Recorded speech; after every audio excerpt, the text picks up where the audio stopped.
Yaani umekaa zako kwenye daladala umetulia, unasubiri daladala iondoke ili uende mahali ambapo unataka kwenda, anakuja tu konda anakurupuka huko alikotoka, amebeba kiloba chake cha mchele, badala akwambia bwana hebu sogea hivi tuweke hichi kiloba cha mchele au cha nyanya hapa chini ya siti. Asemi hivyo. Tena ndo unamkuta kachangamka kabisa na ile mijezi yao inavunuka hawaifui. Unasikia eti panua miguu tuweke mzigo. Wewe uweke mzigo wewe na nani?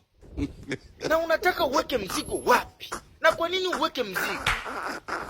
Alafu kuweka mzigo na mimi kutanua miguu kuna uhusiana nini? Huko chini unataka kuweka mzigo gani? Alafu baadaye unaniambia eti mzigo umeshaingia, kaa vizuri. Wewe mzigo upi? Wewe unavyoniona mimi ni wakutanua miguu ili niingiziwe mzigo?